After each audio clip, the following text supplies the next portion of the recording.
This is my last review of the week, and I've got Savage Wolverine #1 here, written and drawn by Frank Cho. So this first issue was really easy to get into. The story was really easy to follow. What we have is we've got some S.H.I.E.L.D. agents, and they're with Shanna the She-Devil, and they're on a cartography mission of the Savage Land. Unbeknownst to them, they hit a dampening field, and then their ship goes down and they crash. Fast forward 8 months, and we also see that Wolverine has somehow landed on the Savage Land. He doesn't know how he got there. As a reader, we don't know how he got there either. But he gets there, and then he has to figure out what has happened. Meanwhile, he sees that some of the natives have captured a S.H.I.E.L.D. agent. So he goes and he tries to rescue him, but he's already far too gone, and he dies later.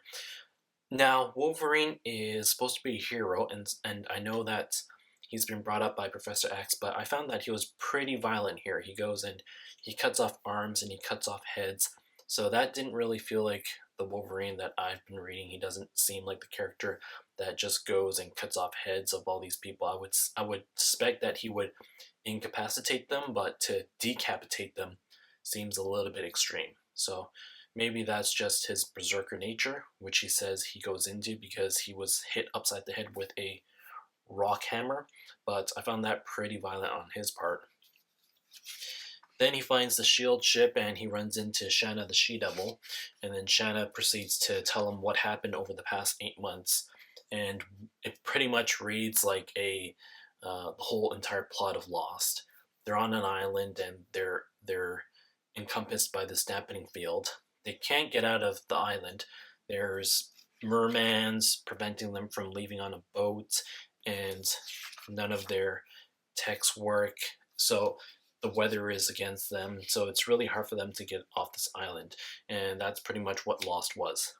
Like I said, the art was by Frank Cho, and Frank Cho just does really good work with beautiful women. I've never read anything about Shanna the She-Devil, so I don't really know what her story is. Before going into this issue, I thought she was a native of the Savage Land, but it sounds like she's not, since she's trying to get off the island. So I'm slowly getting familiar with the character of Shanna the She-Devil. But Frank Cho's doing the art and doing the writing. Really like his art here. And there's some pterodactyls that attack Wolverine and Shanna the She-Devil. And that is pretty much how this issue ends. So, like I said, this issue was really easy to get into. We know how Shanna got to the island and why she can't leave, but the only question is, how did Wolverine get there? And how are they going to get off this island? That's probably going to be the main storyline of this series, or of this first story arc. So overall, as a #1 issue, I found the story really easy to get into, really easy to follow. The art by Frank Cho in this was really, really nice. And yeah, I like the characters of Wolverine and Shanna being depicted in this series. So I'm going to give this issue a 4.0 out of 5. So that's it. Those are my reviews. Thank you for watching this video and any of the other reviews I posted this week. Hope you guys have an excellent week, and I'll see you guys for the next poll. Cheers.